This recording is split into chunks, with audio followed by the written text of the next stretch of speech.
देखिए, आज जो है हम अध्याय 3 आयोग अधिनियम का अध्याय 3 के बारे में पढ़ेंगे, जो अनुज्ञप्तियों के बारे में उपबंध करता है। लाइसेंस कैसे दिए जाएंगे उसके बारे में उपबंध करता है। अनुज्ञप्ति से संबंधित है, लाइसेंस से संबंधित जो है ये अध्याय, जो धारा 13 से शुरू होता है। धारा 13, देखिए धारा 13,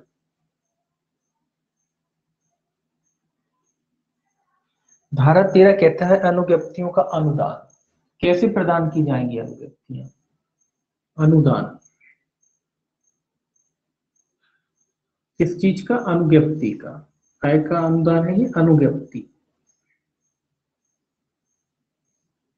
यानी कुल मिला के धारा 13 क्या कहता है कि अनुज्ञप्ति कैसे दी जाएंगी उसके बारे में बताया गया है।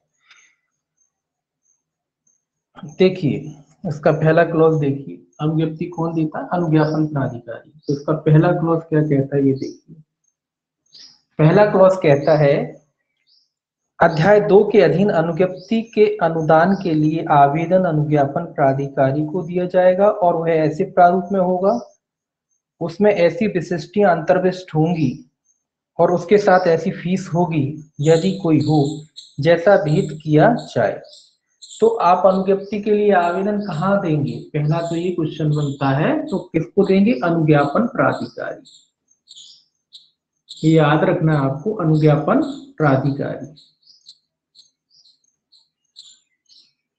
आप इसको आवेदन देंगे अगर आप लाइसेंस चाहते हैं किसी हथियार का, गोला बारूद का, आयुध का, आप अगर लाइसेंस चाहते हैं तो आप किसको अपना आवेदन देंगे? तो वो कहता है कि अनुज्ञापन प्राधिकारी के समक्ष आपको आवेदन देना होगा।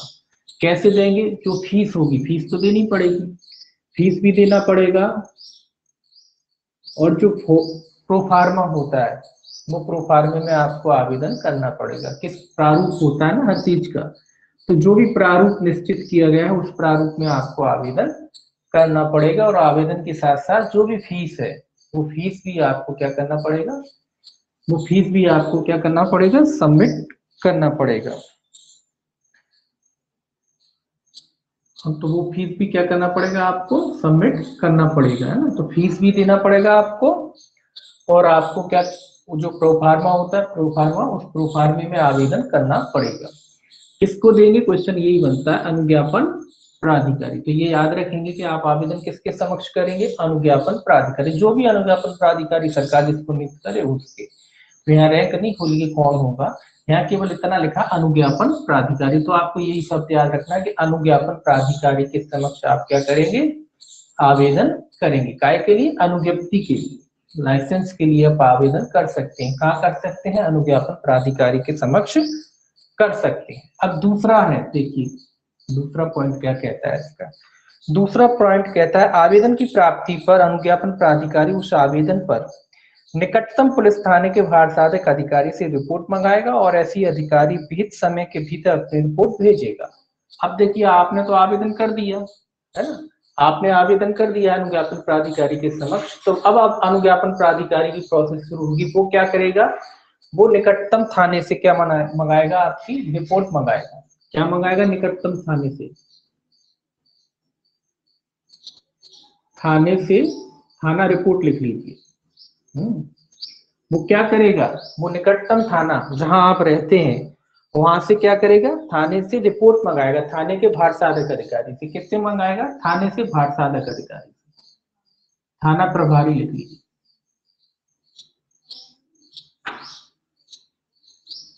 थाना प्रभारी से क्या मंगाएगा? आपकी रिपोर्ट मंगाएगा। रिपोर्ट क्यों मंगाएगा? रिपोर्ट यही देखने के लिए मंगाएगा कि भाई आपके खिलाफ कोई आपराधिक प्रकरण तो नहीं चल रहा है, आप कहीं प्रशिक्षित तो नहीं है हथियारों को लेने के लिए। तो इस बात की जानकारी के लिए वो क्या मंगाएगा? थाना प्रभारी से एक रिपोर्ट मंगाएगा। पहले आपने आवेदन किया, फिर अनुज्ञापन प्राधिकारी क्या करेगा? थाना प्रभारी से उसकी मामले की रिपोर्ट मंगाएगा, आपके बारे में जानकारी लेगा, आपके कि भैया आपके खिलाफ कोई आपराधिक प्रकरण तो दर्ज नहीं है, कहीं आप रोके तो नहीं गए हो, है ना। इस तरीके की जानकारी के लिए वो क्या करेगा? थाना प्रभारी से रिपोर्ट मंगाएगा। और थाना प्रभारी युक्त समय के भीतर, कोई समय सीमा नहीं लिखा है लेकिन लिखा युक्त समय के भीतर क्या करेगा? अपनी रिपोर्ट अनुज्ञापन प्राधिकारी को सौंपेगा। जो भी रिपोर्ट होगी बनाएगा, देखेगा, रिकॉर्ड में चेक करेगा, उसके बाद जो भी उपयुक्त समय है उस उपयुक्त समय के भीतर वो क्या करेगा, अनुज्ञापन प्राधिकारी को अपनी रिपोर्ट सौंपेगा। लेकिन कई बार देखिए दूसरा इसका 2A और है, इसका 2A कि अगर ऐसी परिस्थिति है कि भाई थाना प्रभारी ने रिपोर्ट भेजी नहीं है युक्त समय के भीतर, तो क्या कर सकता है अनुज्ञापन प्राधिकारी। तो 2A कहता है, देखिए पहले पढ़ लेते हैं। ये कहता है अनुज्ञापन प्राधिकारी ऐसी जांच के पश्चात यदि कोई हो जैसा वह उचित समझे, उपधारा 2 के अधीन प्राप्त रिपोर्ट पर विचार करने के पश्चात इस अध्याय के अन्य उपबंधों के अधीन रहते हुए लिखित आदेश द्वारा अनुज्ञप्ति अनुदित करेगा या उसे अनुदित करने से इनकार करेगा। अब ये कह रहा है कि जो थाना प्रभारी की रिपोर्ट आ गई है, रिपोर्ट अब थाना प्रभारी ने अगर अपनी रिपोर्ट भेज दी है तो अनुज्ञापन प्राधिकारी क्या करेगा, स्वाभाविक सी बात है उस रिपोर्ट पर क्या करेगा, जैसी रिपोर्ट आती है उस रिपोर्ट पर उसकी जांच करेगा, मामले की जो जांच करेगा, जांच के पश्चात जैसा भी वो उपयुक्त समझे वैसा निर्णय कर सकता है। मतलब आपको अनुज्ञप्ति दे भी सकता है और देने से इनकार भी कर सकता है, जैसा उसकी राय है। अगर उसकी राय है कि आपको अनुज्ञप्ति प्रदान की जानी चाहिए तो वो आपको अनुज्ञप्ति प्रदान कर देगा, अन्यथा उसे लगता है कि अनुज्ञप्ति प्रदान नहीं की जानी चाहिए तो वो आपको अनुज्ञप्ति प्रदान नहीं करेगा। क्या करेगा, वो रिपोर्ट की जांच करेगा। लेकिन कई बार ऐसा है, परंतु भी है, परंतु देख लीजिए, परंतु क्या कहता है, परंतु कहता है जहां निकटतम थाने के भारसाधक अधिकारी आवेदन पर अपनी रिपोर्ट विहित समय के भीतर नहीं भेजता है तो अनुज्ञापन प्राधिकारी यदि वह उचित समझे तो विहित समय के अवसान के पश्चात उस रिपोर्ट की और प्रतीक्षा किए बिना ऐसा आदेश दे सकेगा। तो ये कह रहा है कि अगर कुछ परिस्थितियों में ऐसा होता है कि मान लीजिए थाना प्रभारी ने क्या किया, अपनी रिपोर्ट ही पेश नहीं की, तो फिर अनुज्ञापन जो प्राधिकारी है वो विहित समय के भीतर, वो एक समय सीमा होगी जिस तक वो वेट करेगा, इंतजार करेगा, और उसको लगता है कि नहीं अब अनावश्यक विलंब हो रहा है तो वो क्या कर सकता है, अपना आदेश पारित कर सकता है। आदेश मतलब जैसा भी वो चाहे, उसे लगता है कि भैया पुलिस रिपोर्ट नहीं आ रही है तो उसके बगैर भी अनुज्ञप्ति दे सकता है। अगर उसको लगता है कि नहीं भाई खारिज करना चाहिए, जैसा भी फिर उसका क्या कहता है जांच करेगा, जैसा भी उसका निर्णय होगा वैसा निर्णय वो पारित कर सकता है, या तो अनुज्ञप्ति दे सकता है या देने से इनकार कर सकता है। तो पुलिस ने अगर रिपोर्ट पेश नहीं की है, पुलिस थाना प्रभारी ने अगर रिपोर्ट पेश नहीं की है सही समय के भीतर, निश्चित समय के भीतर, तो एक निश्चित समय तक वो इंतजार करेगा, उसके बाद क्या करेगा, अगर उसे लगता है तो वो अपना आदेश पारित कर सकता है। ठीक है, तीसरा देखिए इसका, तीसरा क्या कहता है, तीसरा कहता है अनुज्ञापन प्राधिकारी, इसमें भी ए है, फिर ए का पहला है, ए का पहला है क्लॉज। ये कहता है संरक्षण धारा 3 के अधीन अनुज्ञप्ति अनुदत करेगा जहां की अनुज्ञप्ति, तो ये कह रहा है कि धारा 3 की बात कर रहा है, याद रखना ये कौन सी बात कर रहा है, धारा 3 की बात है। धारा 3 के अधीन अनुज्ञापन प्राधिकारी किन किन उद्देश्यों के लिए अनुज्ञप्ति प्रदान कर सकता है वो बताया है 3 के पहले ए के फर्स्ट क्लॉज में। ये कहता है संरक्षा या आखेट में उपयोग लाने के लिए 20 इंच से अन्यून, संरक्षा दो चीजें आई, संरक्षा के लिए दे सकता है, आप अपनी सुरक्षा के लिए,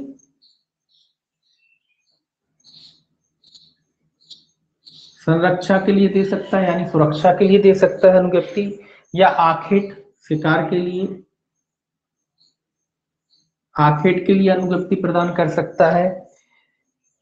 उपयोग में लाए जाने के लिए 20 इंच से अन्यून लंबी नाल वाली चिकने बोर की बंदूक के संबंध में या फसल संरक्षा के लिए सद्भाविक उपयोग में लाई जाने के लिए नाल मुख से भरी जाने वाली बंदूक के संबंध में भारत के नागरिक द्वारा अपेक्षित की जाए। या फिर क्या कह रहा है, फसल की रक्षा के लिए, फसल की रक्षा के लिए, इन तीनों चीजों के आधार पर धारा 3 के अधीन वो क्या कर सकता है, अनुज्ञप्ति प्रदान कर सकता है। कौन सी बंदूक की करेगा, 20 इंच बोर की, ये भी याद रखना 20 इंच बोर, तो 20 इंच बोर की वो बंदूक क्या है, इनके लिए दे सकता है, धारा 3 के अधीन प्रदान कर सकता है अगर उसकी मांग की जाती है। किस किस लिए मांग की जाती है, सुरक्षा के लिए, या फिर आखेट के लिए, शिकार के लिए, या फिर फसलों की रक्षा के लिए, ये तीनों चीजों के लिए वो चाहे तो 20 इंच बोर से अनधिक, यानी 20 इंच बोर की बंदूक की वो क्या कर सकता है, अनुज्ञप्ति प्रदान कर सकता है।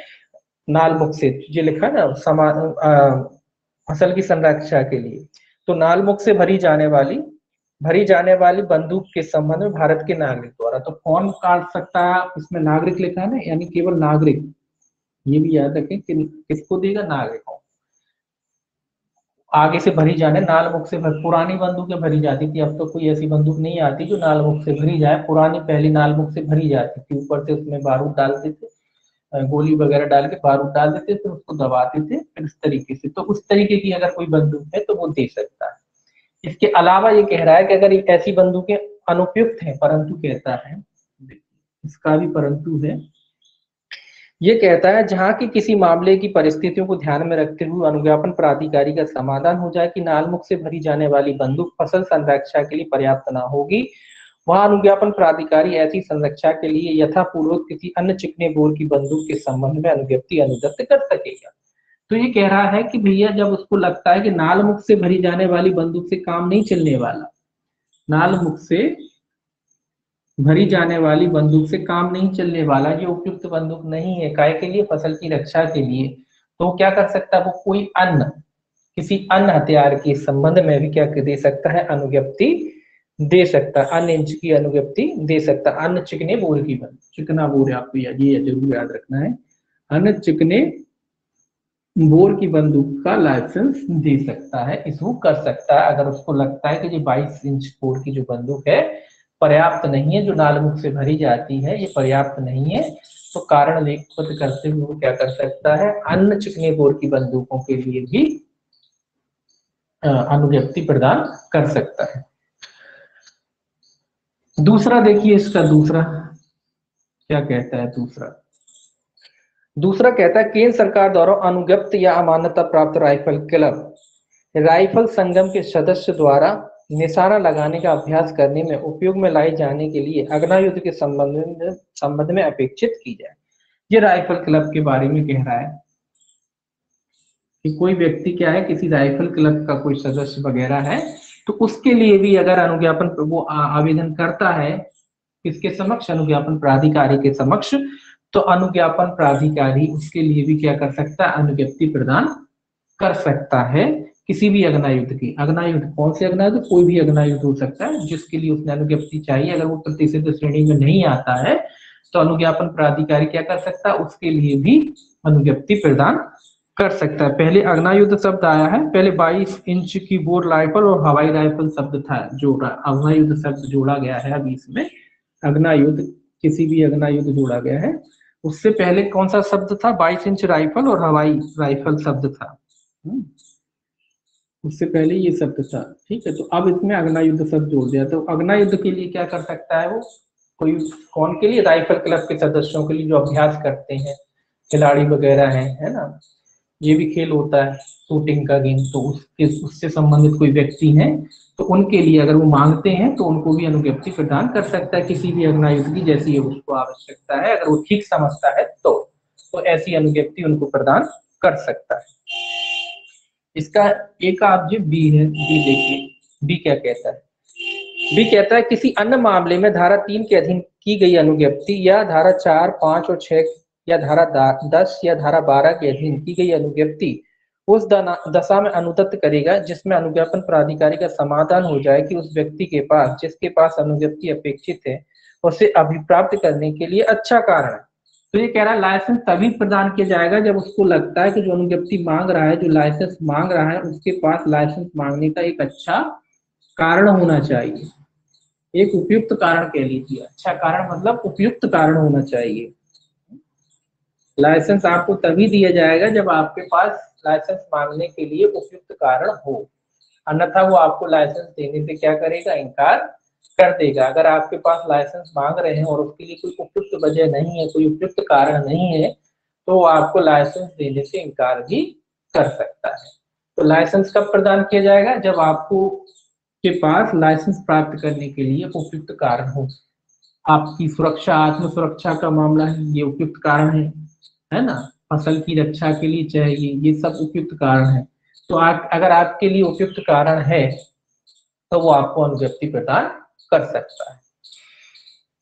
अब देखिए धारा 14 जो है वो कहता है कि भैया अनुज्ञप्ति, ये इसमें तो अनुज्ञप्ति दे रहा है, अब धारा जो 14 है उसमें वो मना कर सकता है, किन किन परिस्थितियों में वो मना कर सकता है, वो धारा 14 में बताया गया है कि वो कब कब अनुज्ञप्ति देने से क्या कर सकता है, इनकार कर सकता है।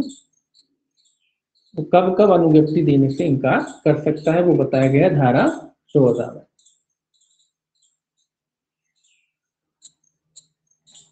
देखिए धारा 14 कहता है, धारा 14 ये इनकार है, काय का, मना करना, इनकार करना, ये है इनकार। काय का इनकार हो रहा है, अनुज्ञप्ति देने का इनकार। किन कारणों पे वो अनुज्ञप्ति देने से मना कर सकता है वो बताया गया है।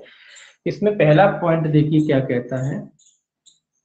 पहला कहता है धारा 13 में किसी बात के होते हुए भी अनुज्ञापन प्राधिकारी, कह रहा है कि धारा 13 में जो अनुज्ञप्ति दी जाती है ऊपर जो पढ़िए उसमें कोई भी बात होती हुई निम्न आधारों पर वो क्या कर सकता है, इनकार कर सकता है।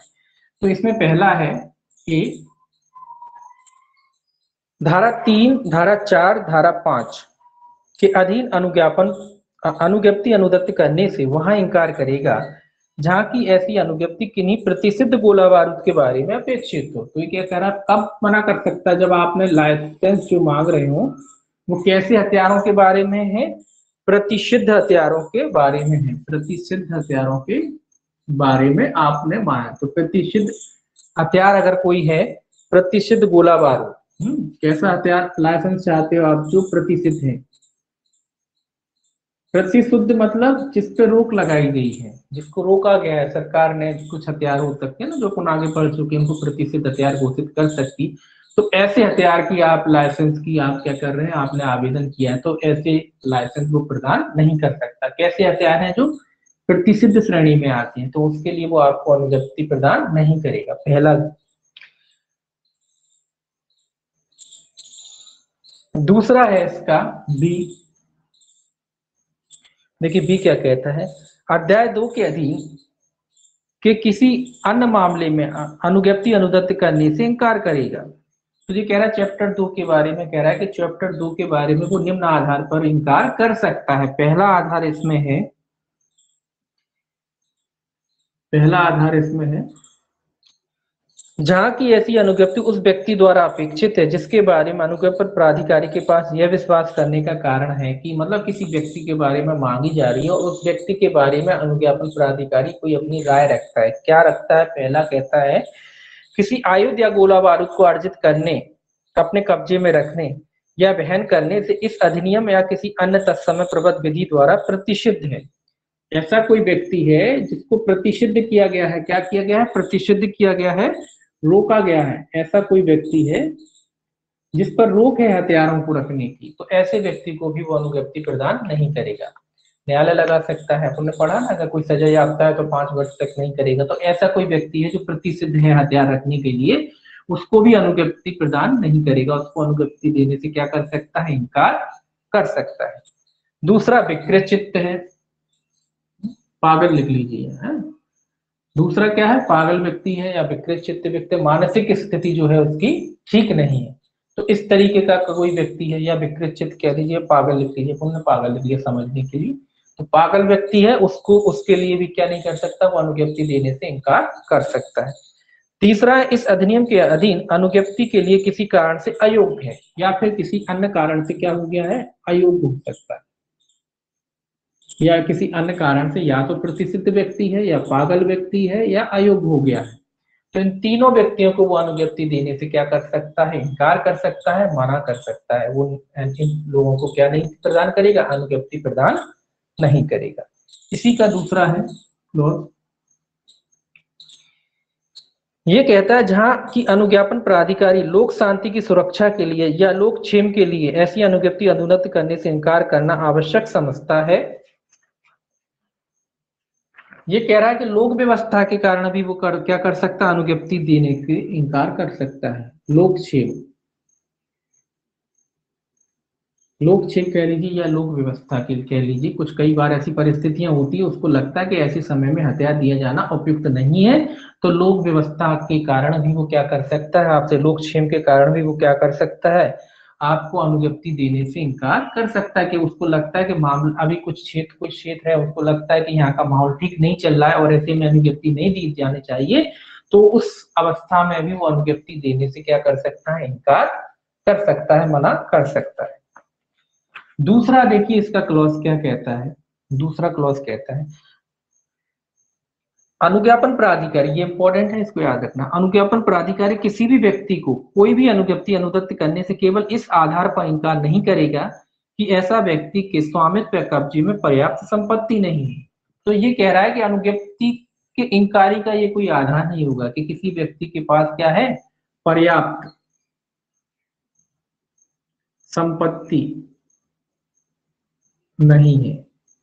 तो ये कह रहा है ये कोई आधार नहीं कि इस आधार पर अनुज्ञापन प्राधिकारी ये नहीं कह सकता अनुज्ञापन प्राधिकारी लाइसेंस देते समय आपको कि भैया आपके पास तो कोई पर्याप्त संपत्ति नहीं है तो आपको क्या है, लाइसेंस प्रदान नहीं किया जाएगा। बोले आपको क्या जरूरत, बोले आपके पास तो कोई पैसा वैसा है ही नहीं तो आपको क्यों लाइसेंस दें। तो ये कोई पर्याप्त आधार नहीं है, अनुज्ञप्ति नामंजूर करने का ये पर्याप्त आधार नहीं है। और ये इंपॉर्टेंट है, इसको आपको याद रखना है, पूछा जाता है कौन सा आधार नहीं है अनुज्ञप्ति प्रदान करने का, है ना।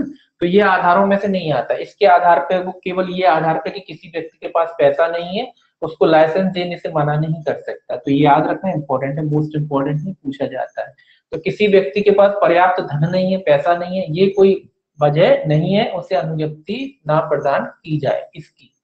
तो इसको आपको ध्यान में रखना है ना, तो ये वो ऐसा नहीं कह सकता। तीसरा देखिए इसका क्या कहते हैं, तीसरा कहता है जहां की अनुज्ञापन प्राधिकारी किसी व्यक्ति को अनुज्ञप्ति देने से इनकार करे वहां वह ऐसे इनकारी के कारण लेखन द्वारा अभिलिखित करेगा और उसका संक्षिप्त कथन मांग किए जाने पर उस व्यक्ति को उस दशा की सेवाएं देगा जिसमें अनुज्ञापन प्राधिकारी की यह राय हो कि ऐसा कथन देना लोकहित में नहीं होगा। तो ये कह रहा है जब भी इनकार किया जाता है, ये तो कॉमन बात है कि जब भी मना किया जाता है किससे, अनुज्ञप्ति देने से, जब भी अनुज्ञप्ति देने से इनकार किया जाता है तो अनुज्ञापन प्राधि क्या करेगा, कारणों को लिखितबद्ध करेगा कि भैया क्यों वो अनुज्ञप्ति आपको प्रदान नहीं कर रहा है। और अगर आप चाहते हैं, अगर वो व्यक्ति चाहता है जिसकी अनुज्ञप्ति क्या है, अनुज्ञप्ति को देने से इनकार किया है जिस व्यक्ति को उसने, तो वो उन कारणों को से उस व्यक्ति को भी परिचित करा सकता है, मतलब उन कारणों के बारे में उस व्यक्ति को भी बता सकता है कि किस वजह से वो उसको अनुज्ञप्ति नहीं दे रहा है, जब तक कि वो ऐसा आवश्यक नहीं समझता कि लोकहित में ऐसी जानकारी दी जाना आवश्यक है। तो केवल इस आधार पर वो जानकारी देने से इनकार कर सकता है अगर कोई ऐसा मामला है जो लोकहित से जुड़ा हुआ है और उसको लगता है कि लोकहित में इस तरीके की जानकारी नहीं दी जानी चाहिए, तभी वो इनकार कर सकता, अन्यथा नहीं, है ना। तो वो कारण को लेखबद्ध करेगा और कारण को क्या करेगा, लेखबद्ध करेगा। आवाज नहीं आ रही क्या किसी को? आ रही,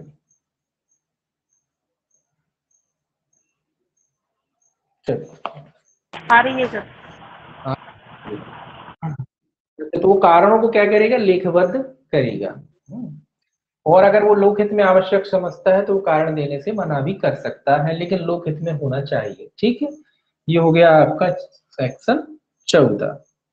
अब देखिए सेक्शन 15 ये पूछा जाता है, ये नवीनीकरण से संबंधित है। सेक्शन जो 15 है आपका अनुज्ञप्ति के नवीनीकरण से संबंधित है।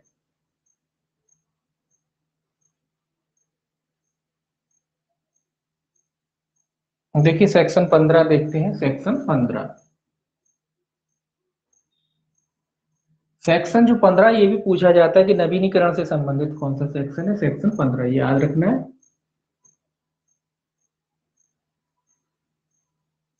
नवीनीकरण, नवीनीकरण या नवीकरण एक ही बात है, कोई दिक्कत नहीं। तो नवीनीकरण से संबंधित है, रिन्यू से संबंधित है ये। देखिए इसमें पहला क्लॉज देखिए, ये कहता है धारा 3 के अधीन कि अनुज्ञप्ति यदि पहले ही प्रतिसंहृत ना कर ली जाए तो वह उस तारीख से जिसको वह अनुदत्त की जाए 5 वर्ष की कालावधि के लिए प्रवृत्त बनी रहेगी। तो आपको ये इंपॉर्टेंट है ये क्वेश्चन, ये कि कोई भी लाइसेंस या अनुज्ञप्ति प्रदान की जाती तो कितने वर्ष के लिए प्रदान की जाती है, 5 वर्ष के लिए। पहले, इसके पहले था 3 वर्ष, तो अब याद रखना है आपको 5 वर्ष। इससे पहले क्या था, 3 वर्ष। ये भी याद रखना है इससे पहले क्या था, है ना। पूछ लिया जाए कि 5 वर्ष से पहले कितने वर्ष तक के लिए प्रवर्तन में रहती थी, तो 3 वर्ष के लिए रहती थी। अब कितना कर दिया सरकार ने बढ़ाकर, 5 वर्ष। तो कोई भी अनुज्ञप्ति, कोई भी लाइसेंस आपको अगर प्रदान किया जाता है, अगर वो पहले ही प्रतिसंहृत ना हो जाए, कई परिस्थितियां होती हैं जहां आपका जब्त हो सकता है, लाइसेंस निरस्त हो सकता है, तो कह रहा उन परिस्थितियों को छोड़कर कोई भी लाइसेंस निरस्त अगर नहीं हो जाता है, तो एक बार अगर आपको लाइसेंस दे दिया जाता है, तो वो कुल कितनी अवधि तक प्रवर्तन में बना रहता है, 5 वर्ष की अवधि तक प्रवर्तन में बना रहता है। ये इंपॉर्टेंट है, याद रखना। कितने वर्ष की अवधि तक प्रवर्तन में बना रहता है, 5 वर्ष की अवधि तक प्रवर्तन में बना रहता है। यानी 5 वर्ष बाद आपको उसको क्या कराना पड़ेगा, रिन्यू कराना पड़ेगा, उसका नवीनीकरण कराना पड़ेगा। तो 5 वर्ष की अवधि के लिए क्या बना रहता है, ऐसा हथियार आपका प्रवर्तन में बना रहता है, लाइसेंस प्रवर्तन में बना रहता है। परंतु है इसमें भी, परंतु देखिए क्या कहता है, परंतु ऐसी अनुज्ञप्ति लघुतर कालावधि के लिए अनुदत्त की जा सकेगी यदि वह व्यक्ति जिसके द्वारा अनुज्ञप्ति अपेक्षित है वैसा चाहे, या यदि अनुज्ञापन प्राधिकारी उन कारणों से जो लेखन द्वारा अभिलिखित किए जाएंगे किसी मामले में यह समझे कि अनुज्ञप्ति लघुतर कालावधि के लिए अनुदत्त की जानी चाहिए। ये परंतु कह रहा है कि अगर 5 वर्ष की अवधि के लिए तो लाइसेंस प्रदान किया जाता है, ये तो ठीक है, लेकिन अगर वो चाहे तो उससे कम अवधि के लिए भी लाइसेंस प्रदान कर सकता है। कब कर सकता है, जब जो लाइसेंस लेने वाला व्यक्ति वही चाहता है कि कम अवधि के लिए दिया जाए। एक तो ये बात हो गई, लाइसेंस लेने वाला भी, जिस व्यक्ति को दिया जा रहा है वही व्यक्ति चाहता है कि कम अवधि का लाइसेंस उसे प्रदान किया जाए, या फिर अनुज्ञापन प्राधिकारी को लगता है परिस्थितियों को देखते हुए कि कम अवधि का लाइसेंस प्रदान किया जाना चाहिए, तो वो 5 वर्ष से कम अवधि का, इससे 5 वर्ष से कम अवधि का के लिए भी अनुज्ञप्ति प्रदान कर सकता है। 2 वजह है उसकी। पहली वजह तो अनुज्ञापन प्राधिकारी को स्वयं लगता है कि भाई कम अवधि के लिए दिया जाना चाहिए। दूसरा वजह यह है कि जो अनुज्ञप्ति ले रहा है वही चाहता है कि भाई 5 वर्ष से कम का लाइसेंस इशू किया जाए। तो दोनों परिस्थितियों में वो 5 वर्ष से कम अवधि के लिए लाइसेंस इशू कर सकता है। सामान्यतः 5 वर्ष, लेकिन चाहे तो 5 वर्ष से कम की अवधि के लिए भी लाइसेंस इशू कर सकता है। परंतु इसमें एक और परंतु है, एक और परंतु है, या परंतु कह लीजिए, एक ही बात है। देखिए ये कह रहा है, परंतु यह और की धारा 3 के अधीन अनुदत्त अनुज्ञप्ति धारा 9 की उपधारा 1 के खंड 2 और खंड 3 में विनिर्दिष्ट शर्तों के अध्ययन होगी, और अनुज्ञप्ति को उस तारीख से जिसको वह अनुदत्त या नवीनीकृत की जाए 5 वर्ष की के पश्चात अनुज्ञापन प्राधिकारी के समक्ष अग्नायुध या गोला बारूद और संबंधित दस्तावेज सहित पेश करेगा। ये तो कॉमन बात है। ये क्या कह रहा है कि 5 वर्ष के लिए जब अनुज्ञप्ति प्रदान की गई है तो अनुज्ञप्तिधारी जो व्यक्ति है वो क्या करेगा, वो 5 वर्ष की अवधि के पश्चात जो भी समय रहता है, उसमें समय दिया रहता है, तो जो भी समय रहता है उस समय के बाद क्या करेगा, जैसे 5 साल हो जाते हैं, पूरे हो गए हैं, 5 वर्ष के पश्चात वो क्या करेगा, जो भी अनुज्ञापन प्राधिकारी, कौन, अनुज्ञापन प्राधिकारी के समक्ष क्या करेगा, अपनी अनुज्ञप्ति पेश करेगा, हथियारों सहित वो क्या करेगा, जो भी हथियार है और अनुज्ञप्ति है। तो अनुज्ञप्ति और हथियार आप क्या करेगा, अनुज्ञापन प्राधिकारी के समक्ष क्या करेगा, समक्ष पेश करेगा। क्यों करेगा, फिर ये रिन्यू करेगा उससे, है ना, इसीलिए। तो जैसे ही 5 साल हो जाते हैं, 5 साल का समय निकल जाता है, उसके बाद भी टाइम रहता है, 1 महीना 2 महीने, जो भी टाइम सरकार निश्चित करती है वो टाइम रहता है, घटता बढ़ता रहता है, तो वो चालन कहते हैं जिसे। तो उसके लिए टाइम पीरियड रहता है, तो टाइम पीरियड जो भी है उसके समक्ष वो क्या करेगा, अनुज्ञापन प्राधिकारी के समक्ष अपनी अनुज्ञप्ति और वो हथियार क्या करेगा, पेश करेगा। कब पेश करेगा, जब जो 5 वर्ष की अवधि बीत जाएगी उसके बाद जो भी टाइम पीरियड हो रहता है, 1 माह हो, 2 माह हो, जितना भी रहता है, उद्घोषणा निकल जाती है उसके बाद, तो कितना समय में पेश करना उसकी भी रहती है। तो उतने समय के भीतर वो क्या करेगा, अनुज्ञप्ति पेश करेगा। किसके समक्ष पेश करेगा, अनुज्ञापन प्राधिकारी के समक्ष पेश करेगा। दूसरा देखिए इसका, दूसरा कहता है अध्याय 2 के किसी अन्य उपबंध के अधीन अनुज्ञप्ति यदि पहले ही प्रतिसंहरना कर ली जाए तो वह उस तारीख से जिसको वह अनुदत्त की जाए ऐसी कालावधि के लिए प्रदत्त बनी रहेगी जिसे अनुज्ञापन प्राधिकारी हर मामले में अवधारित करे। ये कह रहा है कि अगर अध्याय 2 के तहत कोई अनुज्ञप्ति पहले ही क्या नहीं कर ली जाए, अधिकृत ना कर ली जाए, या मान लो जब्त ना हो जाए, लाइसेंस सस्पेंड ना हो जाए, तो अनुज्ञप्ति कब तक प्रवर्तन में बनी रहेगी? हर मामले में, जिसमें लिखा है अधीन अनुज्ञप्ति पहले ही प्रतिशत ना कर ली जाए तो वह तारीख से जिसको अनुदत्त की जाए ऐसी काल अवधि के लिए प्रवर्तन बनी रहेगी जिसे अनुज्ञापन प्राधिकारी हर मामले में अवधारित करे। तो ये कह रहा है ऐसी अवधि के लिए प्रवर्तन में बनी रहेगी जैसा अनुज्ञापन प्राधिकारी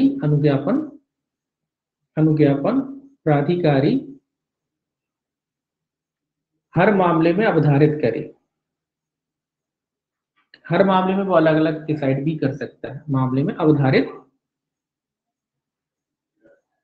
करे उतनी अवधि के लिए वो क्या करे, बनी रहेगी, वो प्रवर्तन में बनी रहेगी। जब तक वो पहले ही संप्रत ना हो जाती है तो हर मामले में वो क्या है, अलग अलग डिसाइड कर सकता है।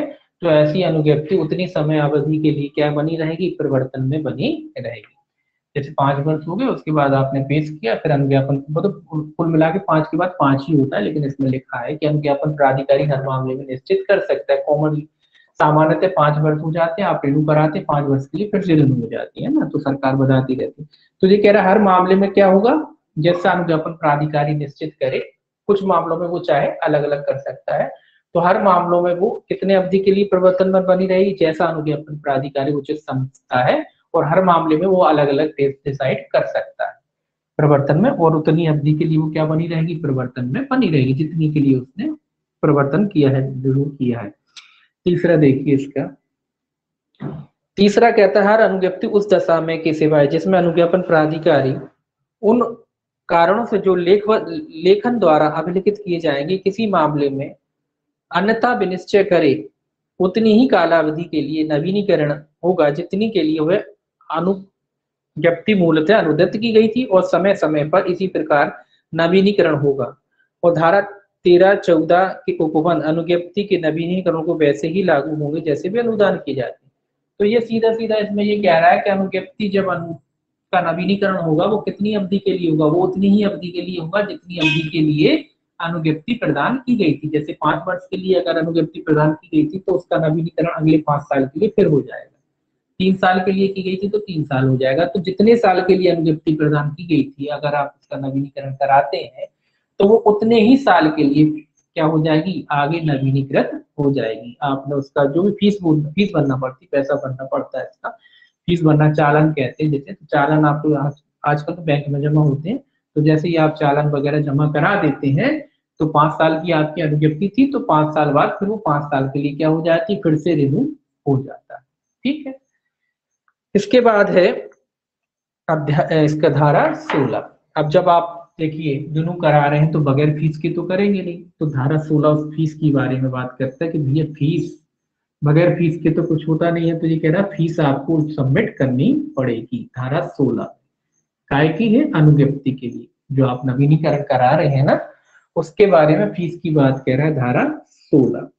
धारा 16 काय से संबंधित है, फीस, कि आप जब अनुज्ञप्ति का नवीनीकरण आदि कराना चाहते हैं तो उसके लिए आपको फीस देनी पड़ेगी। देखिए ये क्या कहता है, ये कहता है वे फीसें जिसके संदाय पर वे शर्तें जिसके अध्याधीन रहते हुए और वह प्रारूप जिसमें अनुज्ञप्ति अनुदत्त या नवीनीकृत की जाएगी ऐसी होंगी या ऐसा होंगी जैसा या जैसी विहित की जाए। अब ये कह रहा है कैसी फीस होंगी, क्या फीस होंगी, तो इसमें सीधा सीधा कह रहा है कि वो फीस होंगी जो विहित की जाए। विहित मतलब जो भी सरकार निश्चित करे, क्योंकि बदलती रहती है इसीलिए लिखा नहीं कि इतनी फीस होगी, क्योंकि जब टाइम टू टाइम बदलती रहती है, फीस जो होती है स्थिर नहीं है। इसीलिए कह रहा है कि जैसा विहित करे, सरकार जैसा विहित करेगी उतनी फीस आपसे वसूल की जाएगी, और वो प्रारूप में आपको आवेदन करना पड़ेगा। जो प्रारूप प्रोफार्मा सरकार ने बनाया है उस प्रोफार्मे में आपको क्या करना है, या तो अनुज्ञप्ति, दोनों की बात करें, अनुज्ञप्ति के लिए और अनुज्ञप्ति के नवीनीकरण के लिए आप आवेदन जो विहित प्रारूप सरकार ने बनाया उस प्रारूप में आवेदन कर सकते हैं। उस आवेदन के साथ जो भी फीस सरकार ने निश्चित की है वो फीस आपको देनी होगी। परंतु लिखा है, परंतु विभिन्न प्रकार की अनुज्ञप्तियों के लिए विभिन्न फीसें, विभिन्न शर्तें और विभिन्न प्रारूप विहित किए जा सके। ये कह रहा है अलग अलग अनुज्ञप्ति, अलग अलग किस्म के हथियार होते हैं तो अलग अलग किस्म की फीसें भी हो सकती हैं। तो ये कह रहा है अलग अलग किस्म के अगर हथियार हैं तो उनके लिए अलग अलग प्रारूप हो सकता है, अलग अलग प्रारूप भी हो सकता है, और अलग अलग फीसें भी हो सकती हैं। अगर कोई हथियार है, अलग अलग श्रेणी के होते हैं ना हथियार, सब एक से तो होते नहीं, तो हथियार जब अलग अलग श्रेणी के होते हैं तो उसके लिए अलग अलग प्रारूप निश्चित किए जा सकते हैं, उसके लिए अलग अलग फीसें भी निश्चित की जा सकती हैं।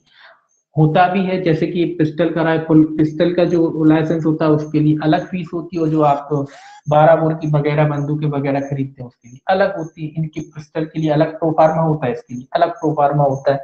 तो इस तरीके से कैटेगरी वाइज सरकार बांट सकती है हथियारों को, उनके लिए अलग अलग फीसें भी निश्चित कर सकती है। परंतु एक और है इसमें, परंतु यह और की 20 शर्तों के अतिरिक्त ऐसी अन्य शर्तें भी अनुज्ञप्ति में हो सकेंगी जो किसी विशिष्ट मामले में अनुज्ञापन प्राधिकारी आवश्यक समझे।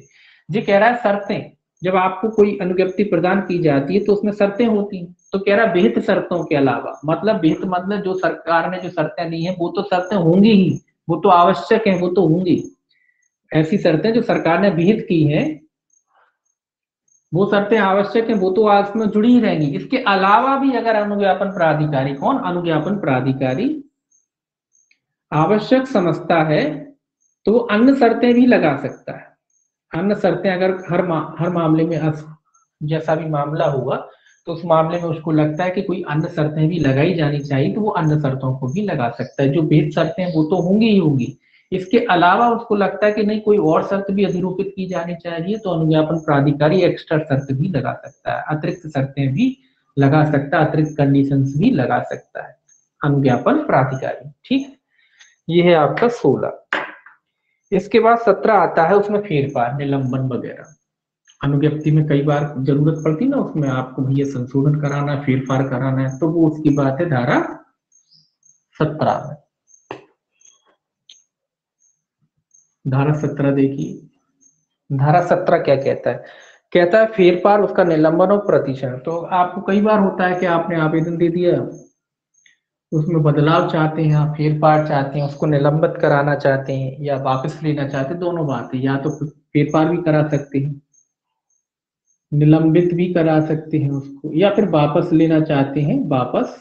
तो ये तीनों चीजें इसमें बताई गई 17 में कि निलंबित कराना है, फेरफार कराना है, ये सारी चीजें अगर आप कराना चाहते हैं तो करा सकते हैं। धारा 17 में देखिए क्या कहता है, पहला इसका क्या कहता है क्लॉज, पहला क्लॉज कहता है जिन शर्तों के अधीन अनुज्ञप्ति अनुद्धित की गई है उसमें फेरफार अनुज्ञापन प्राधिकारी उसमें से ऐसी शर्तों के छोड़कर कर सकेगा जो विहित की जाए, और उस प्रयोजन के लिए लिखित सूचना द्वारा अनुज्ञप्ति के धारक से इतने समय के अंदर जितना सूचना में विनिर्देश किया जाए अनुज्ञप्ति अपने को परिदत्त करने की अपेक्षा कर सकेगा। तो ये कह रहा है अनुज्ञप्तियों में फेरफार कौन कर सकता है, अनुज्ञापन प्राधिकारी, ये याद रखना। अनुज्ञापन प्राधिकारी क्या कर सकता है, अनुज्ञप्ति में फेरफार कर सकता है, शर्तों में भी फेरफार, जो विहित शर्तें उनमें नहीं। विहित शर्तों का मतलब है जो सरकार ने निश्चित की गई हैं शर्तें, उनमें परिवर्तन नहीं कर सकता, उनके अलावा अन्य जो शर्तें हैं उनमें परिवर्तन कर सकता है, विहित शर्तों को छोड़कर, है ना। तो विहित शर्तें का मतलब है जो सरकार ने ही लगाई है शर्तें, तो विहित शर्तों को छोड़कर अन्य कोई शर्तें हैं अगर, तो उनमें वो क्या कर सकता है, परिवर्तन कर सकता है। अन्य शर्तों में वो परिवर्तन कर सकता है, इसमें परिवर्तन नहीं कर सकता, इनमें कर सकता है। ठीक है, तो विहित शर्तों को छोड़कर अन्य कोई शर्तें हैं उनमें वो परिवर्तन कर सकता है। और क्या कर सकता है, जब वो ऐसा करता है तो क्या करेगा, लिखित में उस प्रयोजन के लिए लिखित सूचना द्वारा अनुज्ञप्ति धारक को इतने समय के अंदर जितना सूचना में विनिर्देश किया जाए अनुज्ञप्ति अपने को परिदत्त करने की अपेक्षा करेगा। जब वो शर्तों में परिवर्तन करता है तो वो क्या करेगा, वो कहेगा तो भैया अपना जो भी लाइसेंस है वो हमारे समक्ष पेश किया जाए।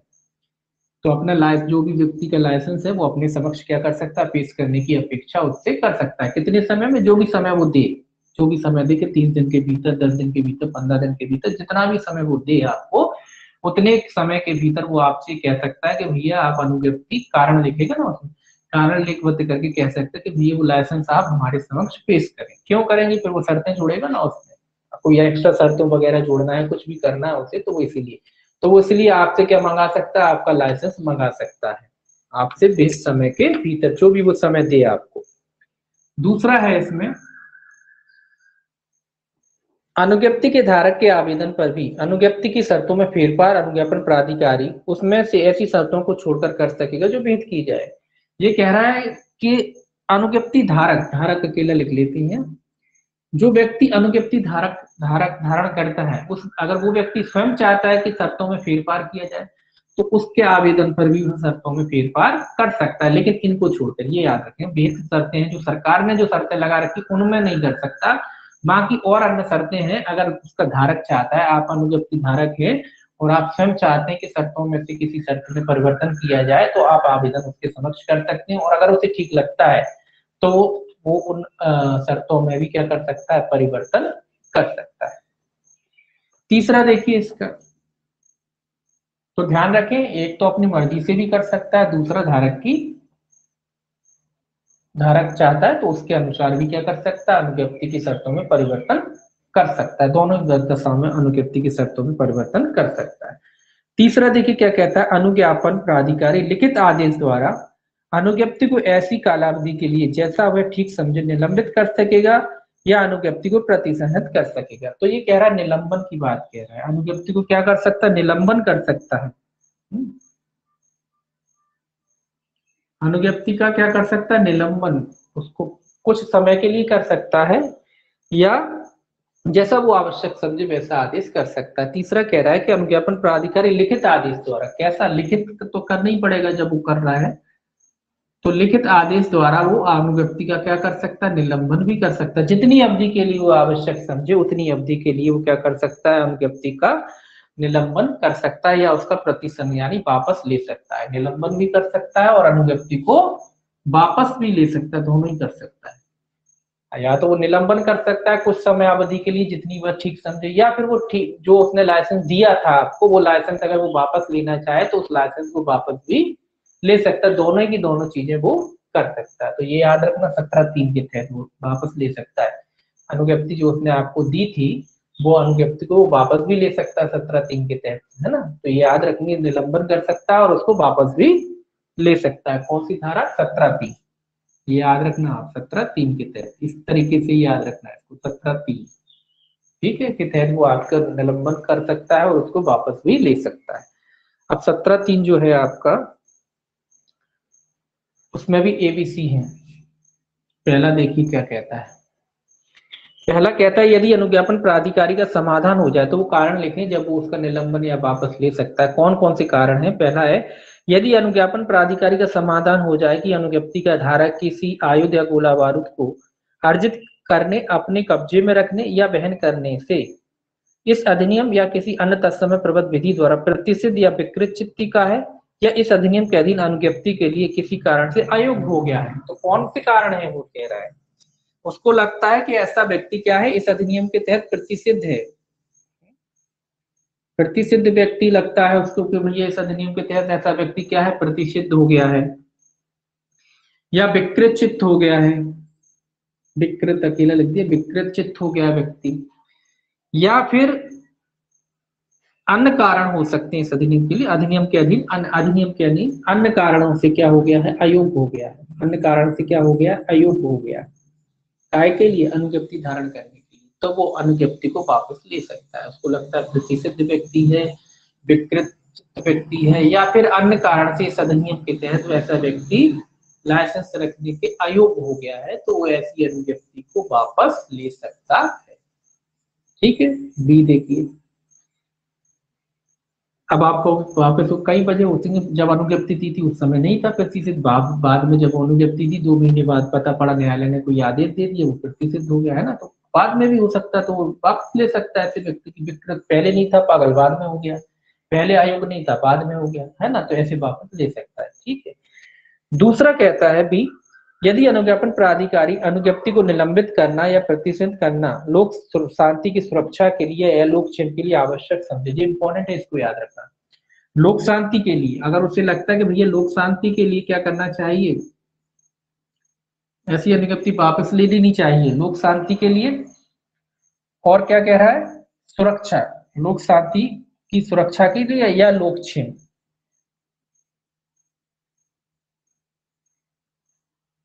इन दोनों की वजह से अगर उसे लगता है कि लोक शांति के, लोक व्यवस्था बनाए रखने के लिए, लोक क्षेम बनाए रखने के लिए उसकी लाइसेंस को वापस लिया जाना आवश्यक है, तो उसके लाइसेंस को वापस ले सकता है, उसको लाइसेंस को क्या कर सकता है, कैंसिल कर सकता है, जैसा वो आवश्यक समझे वैसा वो कर सकता है। तो ये कारण आपको याद रखने हैं। दूसरा ये कारण है। तीसरा देखिए इसमें, तीसरा कहता है यदि अनुज्ञप्ति तात्विक जानकारी दबाकर, ये इंपॉर्टेंट है, उसके लिए आवेदन करने के समय अनुज्ञप्ति के धारक द्वारा या उसकी ओर से किसी अन्य व्यक्ति द्वारा दी गई गलत जानकारी के आधार पर अभिप्राप्त की गई थी। ये कह रहा है कि गलत जानकारी के आधार पर आपने, कैसी जानकारी, गलत जानकारी,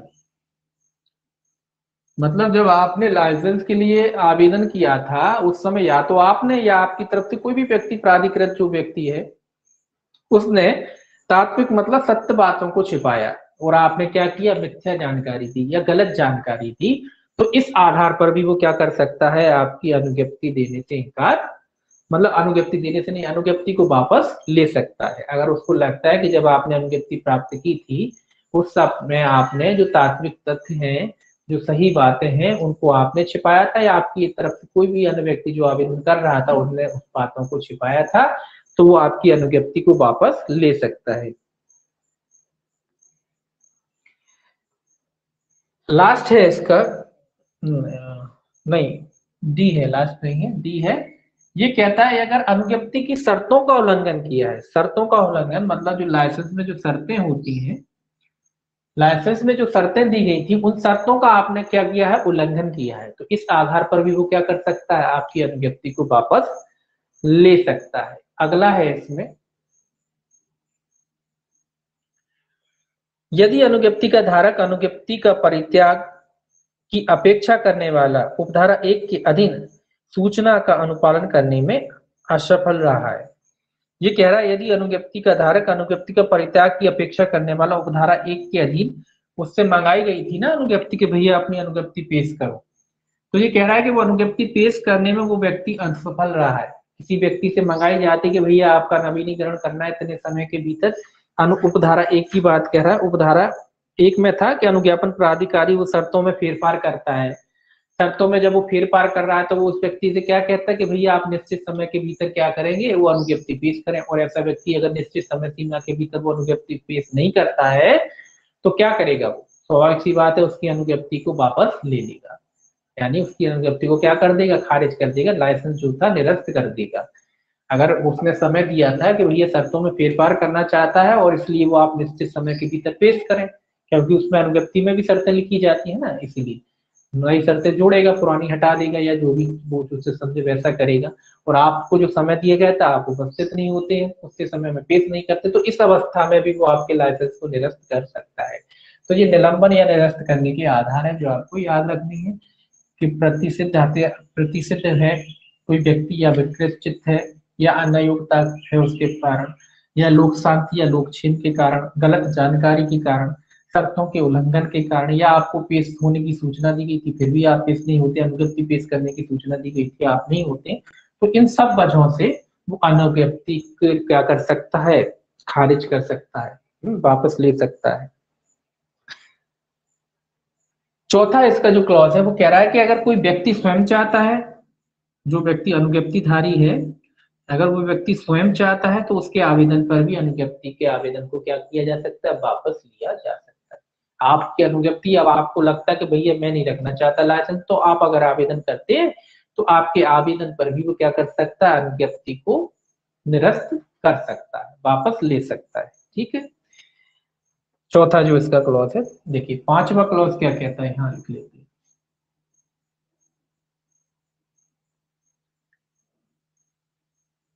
पांचवा देखिए क्या कहता है, पांचवा क्लॉज क्या कहता है। पांचवा कहता है जहां की अनुज्ञापन प्राधिकारी उपधारा 1 के अधीन अनुज्ञप्ति में फेरफार करने वाला आदेश उपधारा 3 के अधीन अनुज्ञप्ति को निलंबित करने या प्रतिष्ठित करने वाले आदेश दे, वहां वह इसके लिए कारण लेखन द्वारा अभिलिखित करेगा और उसका संक्षिप्त कथन मांग किए जाने पर अनुज्ञप्ति के धारक को उस दस्ता की सेवाएं देगा जिसमें अनुज्ञापन प्राधिकारी की किसी मामले में यह राय हो कि ऐसा कथन देना लोकहित में नहीं होगा। तो ये क्या कह रहा है, कारण की बात कर रहा है। ये तो पहले भी आया है कि जब वो अनुज्ञप्ति के आपको वापस लेता है तो उसके क्या करेगा, वो कारण लेखबद्ध करेगा और अगर आप चाहते हैं, जो अनुज्ञप्तिधारी व्यक्ति चाहता है, तो उसको वो कारण भी से भी क्या कराएगा, अवगत कराएगा, उस व्यक्ति को कारण भी बताएगा कि किस वजह से उसकी अनुज्ञप्ति को वापस ले रहा है या निरस्त कर रहा है। लेकिन केवल एक ही वजह से वो इनकार कर सकता है, अगर लोक हित में उसे लगता है कि जानकारी देना उपयुक्त नहीं होगा तो वो जानकारी देने से मना भी कर सकता है, अगर लोक हित में आवश्यक समझता है तो। ठीक है, तो कोई खास नहीं है, ये तो कारण तो लेखीबद्ध किए जाते हैं, तो कॉमन है ये, नहीं इस पे क्वेश्चन नहीं बनते है ना। कारण लेखबद्ध करेगा, लेकिन कारण लेखबद्ध इसीलिए करेगा कि भैया आपको पता तो हो कि किस वजह से आपकी अनुज्ञप्ति निरस्त की जा रही है। हाँ, अगर परिस्थितियां ऐसी है कि कारण बताना उपयुक्त नहीं है आपको, तो वो इनकार कर सकता है लोकहित में, वो भी कैसे, लोकहित में। छठवां देखिए क्या कहता है, वह प्राधिकारी जिसके अधीनस्थ अनुज्ञापन प्राधिकारी लिखित आदेश द्वारा अनुज्ञप्ति को निलंबित या प्रतिसंहृत उस किसी भी आधार पर कर सकेगा जिस पर की अनुज्ञापन प्राधिकारी द्वारा निलंबित या प्रतिसंहृत की जा सकती है, और इस धारा की पूर्वगामी उपबंध ऐसे प्राधिकारी द्वारा अनुज्ञप्ति के निलंबन या प्रतिसंहरण के संबंध में यावत शक्य लागू होंगे। तो ये कह रहा है कि ये कौन की बात कह रहा है, अनुज्ञापन प्राधिकारी का वरिष्ठ अधिकारी की बात कह रहा है। कौन,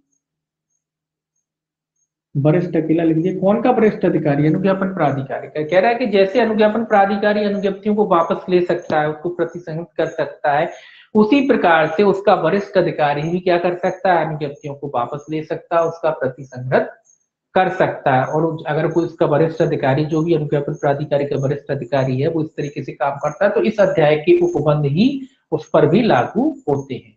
तो इसी तरीके से जैसे अनुज्ञापन प्राधिकारी अनुज्ञप्तियों को वापस लेता है, उसी प्रकार से उसका वरिष्ठ अधिकारी भी अनुज्ञप्तियों को वापस आदि ले सकता है। ठीक, सातवां देखिए, सातवां क्या कहता है, सातवां कहता है वह न्यायालय जो कि किसी अनुज्ञप्ति के धारक को इस अधिनियम के या तत्दीन बनाए गए नियमों के अधीन किसी अपराध का सिद्ध दोष ठहरावे, उस अनुज्ञप्ति को निलंबित या प्रतिसंहृत कर सकेगा, परंतु यदि दोषसिद्धि अपील में या अन्यथा पारित कर दी जाए तो वह निलंबन या प्रतिसंहरण शून्य हो जाएगा। ये न्यायालय की बात कर रहा है कि किसी व्यक्ति को न्यायालय के द्वारा भी अनुज्ञप्ति का क्या किया जा सकता है, प्रतिसंहृत किया जा सकता है। कब किया जा सकता है, जब किसी मामले में किसी व्यक्ति को दोष सिद्धि होती है, उसको सजा न्यायालय द्वारा दी जाती है, तो न्यायालय द्वारा भी उसकी अनुज्ञप्ति का क्या किया जा सकता है, निलंबन किया जा सकता है। कब किया जा सकता है न्यायालय द्वारा निलंबन, जब किसी व्यक्ति को दोष सिद्धि होती तब। लेकिन अगर वो निर्णय अपील में या पुनरीक्षण में उलट जाता है तो स्वाभाविक सी बात है, वो न्यायालय का आदेश भी क्या हो जाएगा, उलट जाएगा, खत्म हो जाएगा। अनुज्ञप्ति जो जब्ती करने की आदेश दिए थे न्यायालय ने, अगर मान लीजिए उसका अपीली न्यायालय है या पुनरीक्षण न्यायालय हो, उसने क्या किया है, उसने मामले को खत्म कर दिया। जब मामला ही खत्म हो गया तो अनुज्ञप्ति का जो आदेश न्यायालय ने दिया था वो स्वाभाविक सी बात है, अपने आप क्या हो जाएगा, खत्म हो जाएगा। ठीक है, अब देखिए आठवां देखिए, आठवां कहता है उपधारा 7 के अधीन निलंबन या प्रतिसंहरण का आदेश अपील न्यायालय द्वारा या उच्च न्यायालय द्वारा भी जबकि वह पुनरीक्षण की अपनी शक्तियों का प्रयोग कर रहा हो किया जा सकता है। कि न्यायालय की बात है, तो ये कह रहा अपील न्यायालय भी दे सकता है और पुनरीक्षण न्यायालय के द्वारा भी ऐसा आदेश दिया जा सकता है। न्यायालय द्वारा भी दिया जा सकता है अनुज्ञप्ति को वापस लेने का आदेश, और अगर उसका कोई अपील न्यायालय है या पुनरीक्षण न्यायालय, स्वाभाविक सी बात है निचला न्यायालय जब दे सकता है तो वरिष्ठ न्यायालय क्यों नहीं दे सकता है ना, वरिष्ठ न्यायालय भी दे सकता है। तो वही चीज इसमें बताई गई कि जब निचले न्यायालय द्वारा अगर वापस लिया जा सकता है अनुज्ञप्ति को, तो अपील न्यायालय और पुनरीक्षण न्यायालय तो उससे बड़ा न्यायालय है ना, तो वो भी अनुज्ञप्ति को वापस ले सकता है। जैसे वरिष्ठ अधिकारी ले सकता है, वैसे वरिष्ठ न्यायालय भी ले सकता है। अब देखिए नौवां देखिए, ये सरकार की बात है, ये सरकार की बात आ गई। ये कह रहा है केंद्र सरकार शासकीय राजपत्र में आदेश द्वारा इस अधिनियम के अधीन सब या किन्हीं भी अनुज्ञप्तियों को भारत भर के लिए या उसके किसी भी भाग के लिए निलंबित या प्रतिसंहृत कर सकेगी या निलंबित या प्रतिसंहृत करने के लिए किसी अनुज्ञापन प्राधिकारी को निर्देश दे सकेगी। तो ये कह रहा है सरकार, केंद्र सरकार, कौन सी सरकार, केंद्र सरकार भी कर सकती है अनुज्ञप्तियों का निलंबन। ये तो सरकार है, ये तो कुछ भी कर सकती है। ये कह रहा है ये तो संपूर्ण भारत में से अगर लाइसेंसों को निरस्त करना चाहे वो कर सकती है, किसी क्षेत्र विशेष में से करना चाहे वो भी कर सकती है। और अगर वो चाहे अनुज्ञप्तियों का निलंबन करके कि भैया कोई जो भी अनुज्ञापन प्राधिकारी है उसके द्वारा उसको क्या कर लिया जाए, वापस ले लिया जाए, तो वो आदेश भी केंद्र सरकार के द्वारा दिया जा सकता है ना। इसका 10वां लेंगे लास्ट पॉइंट, फिर देखेंगे पूरा।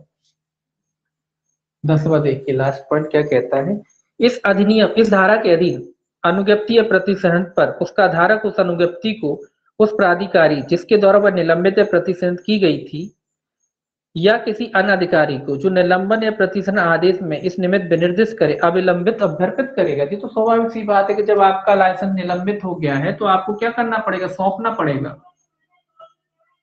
उस अनुज्ञप्ति को क्या करना पड़ेगा आपको, जो भी सक्षम प्राधिकारी है, जो भी अनुज्ञप्तिधारी है, उसको क्या करना पड़ेगा, उस अनुज्ञप्ति को सक्षम प्राधिकारी के समक्ष पेश करना पड़ेगा या कह लीजिए सौंपना पड़ेगा, जमा करना पड़ेगा, है ना।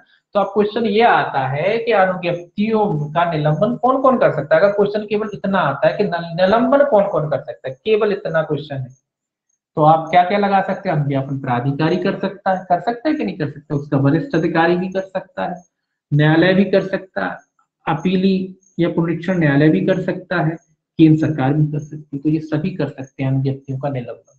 कौन, अगर क्वेश्चन केवल इतना आता है कि अनुज्ञप्तियों का निलंबन कौन कर सकता है, अनुज्ञापन प्राधिकारी तो कर ही सकता है, उसका वरिष्ठ अधिकारी भी कर सकता है, न्यायालय भी कर सकता है, अगर कब, जब मामले कोई दोष सिद्ध होता है, उसका अपीली न्यायालय भी कर सकता है, और केंद्र सरकार चाहे तो वो भी कर सकती है। ठीक है ना। तो ये सब के सब क्या कर सकते हैं, अनुज्ञप्तियों का निलंबन कर सकते हैं। तो क्वेश्चन कैसा है उसके हिसाब से, है ना। अगर क्वेश्चन ये आता है कि दोष सिद्धि पर कौन कर सकता है, तो स्वाभाविक सी बात है, अगर दोष सिद्धि की बात है तो ये न्यायालय कर सकता है और अपीली न्यायालय कर सकता है ना। तो ये दो बातें हो जाती है। तो क्वेश्चन कैसा आता है उसके ऊपर है, तो ये आपको याद रखना है।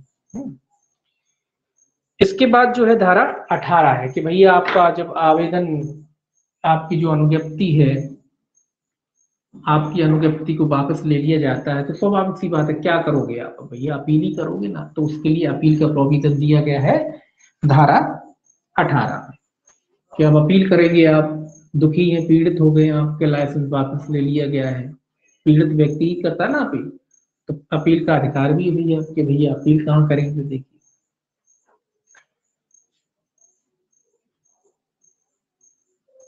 धारा 18, धारा 18 कैसे संबंधित है, अपील। धारा 18 कैसे संबंधित, अपील से संबंधित है। देखिए अब ये कह रहा है कि आप अपील किसके आदेश की करोगे, अनुज्ञापन प्राधिकारी के। पहला देखिए, पहला पॉइंट इसमें लिख लेते हैं कि पहला पॉइंट क्या कहता है। पहला कहता है अनुज्ञापन प्राधिकारी के अनुज्ञप्ति अनुदत्त करने से इनकार करने वाले या अनुज्ञप्ति की शर्तों में फेरफार करने वाले या अनुज्ञापन प्राधिकारी के या उस प्राधिकारी के जिसके अधीनस्थ अनुज्ञापन प्राधिकारी है, अनुज्ञप्ति प्रतिसंहरण करने वाले, आदेश से व्यतीत कोई भी व्यक्ति ऐसे प्राधिकारी से जिसे यथास्मिन पश्चात क्या कहा जाएगा, अपील प्राधिकारी कहा जाएगा, और ऐसी कालावधि के अंदर जैसा जैसी विहित की जाए उस आदेश के विरुद्ध अपील कर सकेगा। तो ये कह रहा है कि कोई भी व्यक्ति जो पीड़ित है कब अपील कर सकता है, पहले तो अपील के कारण देख लीजिए, आपको याद होने चाहिए। कब अपील कर सकता है, जब आपको लाइसेंस देने से इनकार किया जाता है, कब आप कर सकते हो, अनुज्ञप्ति, एक मिनट, इसके ऐसे ही लिख लीजिए, अनुज्ञप्ति देने से मना किया जाता है। ठीक है, कब मना किया जाता है, जब अनुज्ञप्ति देने से मना किया जाता है तब आप अपील कर सकते हो। दूसरा क्या कह रहा है, शर्तों की बात कह रहा है। दूसरा, अगर शर्तों में फेरफार किया जाता है या अनावश्यक शर्तें आपके खिलाफ लगाई जाती हैं तो उसकी भी आप अपील कर सकते हैं। और क्या कह रहा है, अनुज्ञप्ति देने, अनुज्ञप्ति की शर्तों में फेरफार आने या अनुज्ञापन प्राधिकारी के या उस प्राधिकारी की जिसके वह अधीनस्थ है अनुज्ञप्ति वापस ले ली जाती है, अनुज्ञप्ति को वापस ले लिया जाता है। तो ये आधार है आपके, क्या के आधार है, अपील के आधार है। आप किसको अपील करोगे, अपील प्राधिकारी को, इसमें अपीली प्राधिकारी कहा है। तो ये भी याद रखना है कि आप अपील प्राधिकारी को करोगे। इसके समक्ष करोगे आप, अनुज्ञापन प्राधिकारी के आदेश के विरुद्ध या उसके अधीनस्थ भी कोई व्यक्ति हो सकता है, तो उसकी अपील आप किसके समक्ष करोगे, अपील प्राधिकारी के समक्ष करोगे। यहाँ भी ये नहीं बताया कि अपील प्राधिकारी कौन होगा, इसीलिए नहीं बताते कि देखिए कोई को भी बना सकती सरकार, है ना। अपील प्राधिकारी कह दिया, आप किसको भी बनाना चाहे, कोई भी अधिकारी हो सकता है जिसको वो अपील प्राधिकारी सरकार घोषित कर सकती। अगर एक रैंक सरकार घोषित कर देती तो क्या होता, फिर वही बनता है, इसलिए उसने कह दिया अपील प्राधिकारी। कोई भी हो सकता है ना, किसी को भी सरकार अपील प्राधिकारी घोषित कर सकती है ना। तो जो भी अधिकारी अगर अपराध क्या कहते हैं, अनुज्ञप्ति प्राधिकारी, उससे जो वरिष्ठ अधिकारी, वो स्वाभाविक सी बात है वही अपीली प्राधिकारी होगा, है ना। तो ये कह रहा है कि या तो अनुज्ञप्ति देने से मना करा है, आपको लाइसेंस देने से मना करा है, और आपको लगता है कि कोई उपयुक्त वजह है नहीं और इन्होंने हमें लाइसेंस नहीं दिया, तो आप अपील कर सकते हो उसकी। या आपको लगता है कि अनावश्यक शर्तें लगाई गई, तभी तो आप अपील करोगे, तो आप अपील कर सकते हो। या आपको लगता है कि ये बेवजह इन्होंने हमारी अनुज्ञप्ति वापस ले ली है, तो भी आप क्या कर सकते हो, उसकी अनुज्ञप्ति के, उसके आदेश के विरुद्ध क्या कर सकते हो, अपील कर सकते हो। परंतु लिखा है, परंतु सरकार द्वारा उसके निर्देशाधीन किए गए किसी भी आदेश के विरुद्ध कोई अपील नहीं होगी। ये इंपॉर्टेंट है, इसको याद रखना स्टार बना के, कि सरकार ने दिया था अगर कोई आदेश, सरकार के अधीन अगर ये तीनों चीजें होती हैं, तो फिर इसके खिलाफ कोई अपील नहीं होगी, कोई अपील नहीं होगी। अगर मान लीजिए सरकार ने कहा कि वापस लेना है, या सरकार ने शर्तें बढ़ा दी, या सरकार ने वापस ले ली आपकी अनुज्ञप्ति, यही मानिए कि सरकार ने आपकी अनुज्ञप्ति वापस ले ली, तो फिर इसके खिलाफ कोई अपील नहीं होगी। ये याद रखना कि अगर सरकार ने अनुज्ञप्ति आपकी, सरकार के आदेश द्वारा या निर्देशाधीन आदेश के विरुद्ध कोई अपील नहीं होगी। सरकार ने जो भी आदेश दिया है आपके खिलाफ, कोई भी आदेश दे सकती है सरकार के, भैया आपकी शर्त अनुज्ञप्ति देने से मना कर दिया, शर्तों का वापस, एक्स्ट्रा शर्तें लगा लिया, वापस ले ली, कुछ भी हो, जैसा भी आदेश सरकार ने दिया है उसके खिलाफ कोई अपील नहीं होगी। ये याद रखना कि शर्तों, सरकार के खिलाफ के, सरकार के आदेश के खिलाफ कोई अपील नहीं होगी। दूसरा देखिए इसमें दूसरा क्या कहता है, दूसरा कहता है कोई भी अपील ग्रहण नहीं की जाएगी यदि वह उसके लिए विहित कालावधि के अवसान के पश्चात की जाए। ये कह रहा है कि जब टाइम ही निकल गया, टाइम, समय के भीतर, ये कह रहा है कि समय के भीतर अगर आपने अपील नहीं की, समय का जो विहित किए जाए, विहित मतलब नियमों द्वारा बना के सरकार समय घोषित कर सकती है कि अपील का कितना समय होगा, तो उस समय के भीतर अगर अपील आपने फाइल नहीं की है, तो आपकी जो अपील का आवेदन है वो क्या करा जाएगा, ग्रहण नहीं किया जाएगा। परंतु लिखा है, परंतु अपील प्राधिकारी, ये तो आप जानते ही, परंतु तो इसका, परंतु अपील उसके लिए विहित कालावधि के अवसान के पश्चात ग्रहण की जा सकेगी यदि अपीलार्थी अपील प्राधिकरण का समाधान कर दे कि उस कालावधि के अंदर अपील न करने के लिए इसके पास पर्याप्त हेतु थे। तो ये तो कॉमन बात होती है कि अगर पर्याप्त हेतु से भी समय जो भी बताया गया था, जो भी समय निश्चित है, उस समय के भीतर अगर आप आवेदन नहीं कर पाए और उसके लिए उपयुक्त आधार थे, आपके जो आधार बताए हैं आपने, उससे अपील प्राधिकारी या अपील अधिकरण अगर संतुष्ट हो जाता है, तो वो उस कालावधि के बाद भी आपकी अपील को ग्रहण कर सकता है। ठीक है, तीसरा देखिए, तो समय अवधि के भीतर आपको क्या करना पड़ेगा, आवेदन करना पड़ेगा। अब उस समय अवधि क्या होगी, नीचे वाले क्लॉज में आ जाइए, तीसरे में, अपील के लिए विहित कालावधि की संगणना इंडियन लिमिटेशन एक्ट के उन उपबंधों के अनुसार की जाएगी जो उसके अधीन परिसीमा काल की संगणना करने के लिए है। तो इसकी परिसीमा का निर्धारण, इसकी समय का निर्धारण कैसे किया जाएगा, बस आप इतना याद रखिए, परिसीमा काल, परिसीमा काल, या लिमिटेशन एक्ट भी याद रख सकते हैं आप, लिमिटेशन एक्ट, परिसीमा काल अधिनियम, परिसीमा काल अधिनियम लिख लीजिए या लिमिटेशन एक्ट लिख लीजिए, इसके अनुसार इसकी संगणना की जाएगी। बस इतना याद रखना है कि लिमिटेशन एक्ट के तहत, लिमिटेशन लिमिटेशन एक्ट के एक्ट के तहत क्या की जाएगी, इसकी संगणना की जाएगी। काय की संगणना की जाएगी, समय की संगणना की जाएगी। लिमिटेशन एक्ट के तहत इसके समय की संगणना की जाएगी कि कितना समय में आप अपील कर सकते हैं। तो जो लिमिटेशन एक्ट में जो समय अवधि दी गई है अपील के लिए, उतनी ही अवधि के लिए आप क्या कर सकते हैं, यहाँ अपील कर सकते हैं। चौथा देखिए, वो समय अवधि लिमिटेशन एक्ट में क्या होती, नॉर्मली 30 दिन है, तो वही अवधि यहाँ भी लागू होगी, है ना। जो लिमिटेशन एक्ट में लेकर देख लेना एक बार आप, तो जो लिमिटेशन एक्ट में रहती समय अवधि अपील की सामान्यता, वही यहाँ भी लागू होगी। चौथा देखिए क्या कहता है, इस धारा के अधीन हर अपील लिखित अर्जी द्वारा की जाएगी और जहां कि उस आदेश का जिसके विरुद्ध अपील की गई है कारणों का कथन अपीलार्थी को दिया गया है, वहां उनका संक्षिप्त विवरण और ऐसी फीसें जो विहित की जाए उसके साथ होगी। ये भी सिंपल सी बात कह रहा है कि जब आप अपील करते हैं तो क्या होगा, एक प्रोफार्मा होता है उसकी, कोई भी अपील जब आप देते हैं तो आप कैसे देंगे, अर्जी करेंगे, उसके लिए आवेदन देंगे ना, अर्जी के रूप में होगा, आवेदन के रूप में, या आवेदन कह लीजिए, आवेदन के रूप में होता है। और उसका एक प्रोफार्मा होता है, उस रूप में होता है, साथ ही साथ उसके साथ क्या होती है, फीसें भी होती हैं। तो जो फीस होती है जो आपको सबमिट करना पड़ेगा जब आप अपील करते हो, तो अपील कैसे करोगे, आवेदन के रूप में करोगे, अर्जी के रूप में करोगे, और उसके साथ जो भी विहित फीस है वो फीस आपको जमा करनी पड़ेगी, फीस का भुगतान करना पड़ेगा। उसके साथ आप क्या कर सकते हो, आवेदन कर सकते हो। फीस क्या होगी, जो सरकार विहित करे। फीस क्या हो सकती है, जो भी सरकार विहित करे वो फीस हो सकती है। पांचवा देखिए इसका, पांचवा देखिए, पांचवा कहता है अपील निपटारे में अपील प्राधिकारी ऐसी प्रक्रिया का अनुसरण करेगा जैसा विहित की जाए, परंतु कोई भी अपील तब तक नहीं निपटाई जाएगी जब तक अपीलार्थी को सुनवाई का युक्त अवसर ना दे दिया गया हो। तो ये कह रहा है कि किस प्रक्रिया का, जो विहित की जाए, प्रक्रिया नहीं लिखी, विहित की जाए, मतलब जो भी सरकार ने प्रक्रिया बताई है अपील के निपटारे के लिए, उस प्रक्रिया का ये जो अपील प्राधिकारी है उसका पालन करेगा, उस तरीके से वो अपील को सुनेगा। लेकिन ये शर्त लगी है कि जब तक अपील का निपटारा कब तक नहीं किया जाएगा, जब तक जो भी आवेदन करता है, जो आवेदन किया है जिस व्यक्ति ने, या अपीलार्थी कहते हैं जिसे, तो उस अपीलार्थी को सुना नहीं जाता।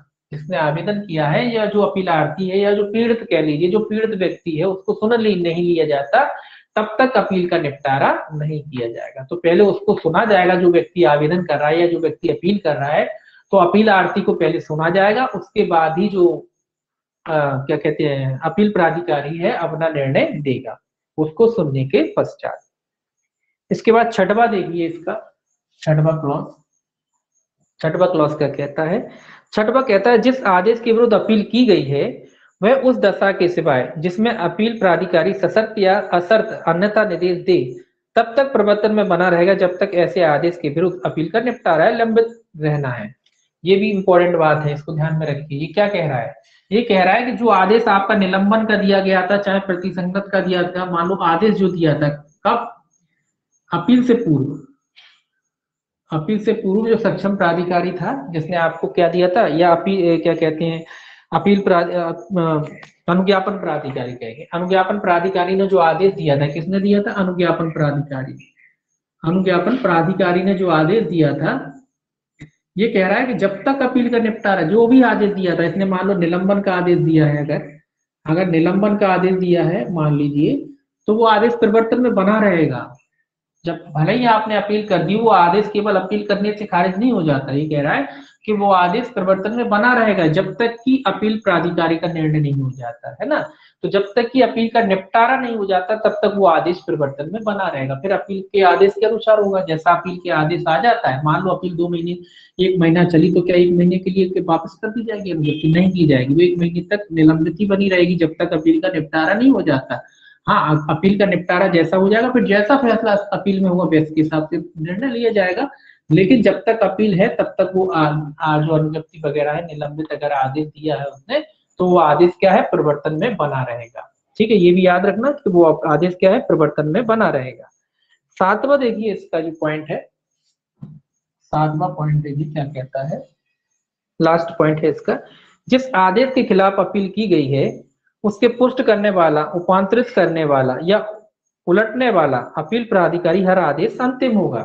तो ये कह रहा है कि अपील प्राधिकारी का हर आदेश क्या कहता है, हर आदेश, बस इतना याद रखिए, आदेश जो भी वो आदेश थे कैसा होगा, अंतिम होगा। ये याद रखिए कि अपील प्राधिकारी के खिलाफ, अब अपील प्राधिकारी ने अपील में कोई निर्णय दे दिया, तो आप उसके यहाँ पे कोई सेकंड अपील की बात नहीं है कि भाई सेकंड अपील में चले गए आप, है ना। तो कोई सेकंड वेकंड अपील नहीं होगी, इसका आदेश क्या होगा, अंतिम होगा। इस आदेश के खिलाफ आप ना तो अपील होगी, फिर ना कोई पुनरीक्षण होगा, ना पुनर्विलोकन होगा, कुछ नहीं होगा। इसका आदेश क्या होगा, फाइनल होगा, अंतिम होगा। हर आदेश, जैसा भी आदेश उसने दिया हो, जो भी आदेश उसने दिया हो, चाहे उसको पुष्ट कर दिया हो या उपांतरित कर दिया हो या उलट दिया हो, कुछ भी कर सकता है ना वो, तो उसका हर आदेश क्या होगा, अंतिम माना जाएगा। उसके खिलाफ फिर आप दोबारा यानी सेकंड अपील वगैरह नहीं होगी इसमें, है ना। और बाकी जो अध्याय 4 है ये अपन कल पढ़ेंगे, शक्तियों और प्रक्रिया। अध्याय 4 में क्या है, शक्तियों और प्रक्रिया के बारे में जो अपन क्या